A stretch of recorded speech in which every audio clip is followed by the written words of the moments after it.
Hello friends. Okay, today I want to talk about how much hair really to take when you do any kind of curling, because it really does make a difference on how the overall look of your updo or down style looks actually. Because this is more important for when you are doing all down and you want nice even curls all the way throughout. So the rule of thumb, okay, let's just back up. There isn't really a rule of thumb. You need to take in consideration your bride, how much hair they have, how thick it is, and also the size of your curling iron. So if you have a little bit bigger of a curling iron, you can afford to use a little bit more hair. If you have a thinner curling iron, you want to have smaller sections because the heat needs to disperse throughout the entire section that you grab in order to have a long-term hold on the hair.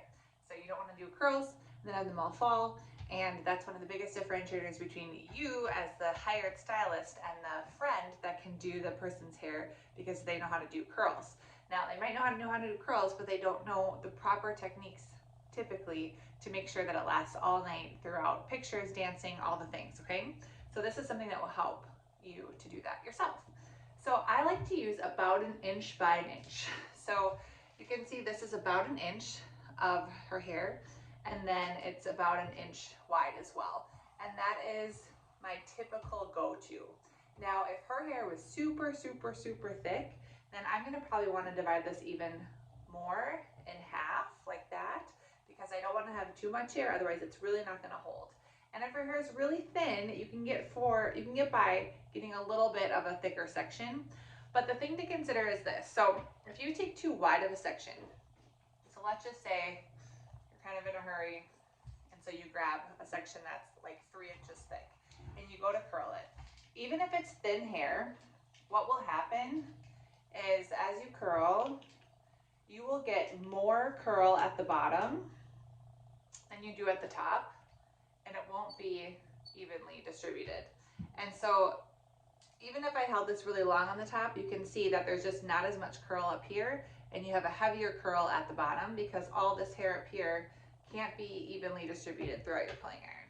So that's what's going to be tricky, is if you continue to take too thick of sections, like too wide of sections all the way around the head, you're going to have these nice heavy curls, like beautiful curls at the bottom, and you're not going to have much out throughout the top. Now, if this is someone who just wants some curls at the bottom, great. You can speed up your process and take wider sections. But if they want to have an even curl all the way throughout, that's not going to work. So you have to take not as wide sections, okay? So that's the first thing. Now, the other thing to think about is the amount of volume that you get. So if you want to get a lot of lift on each of the curls, if you take too thick of a section this direction, you're not going to get any lift. So I'll show you. Let's get some of this hair out of here. So if I go through and I take too thick of a section in this direction, and I take a lot of hair, even if it's thin, even if I don't have that much of a wide section here, you're still not going to get good lift, and I'll show you why. So if I hold the hair up, because I'm trying to get lots of volume, and I wrap it around like this, what's going to happen is I'm going to get, again, a lot of curl concentrated at the bottom, and all the heat that I'm trying to disperse, nothing's going into this section here. It can't disperse throughout the whole way. So what happens is when I take it out, you get a little lift, but it's awkward. So it's not a good strong lift throughout the whole curl. You can see how the top is like collapsing right here because this section is way too thick all the way through here. And so you're not going to get enough lift. So if you really want to get a whole head of curls that has a lot of good volume and good lift, you need to divide this almost into 3. So you really want to take a fine section of the thickness here so you can get really good lift. So it can be a little bit wider, but it doesn't need to be too thick in this direction. So then that way, when you hold your curling iron up like this, and you're close to the scalp, you're gonna get great volume.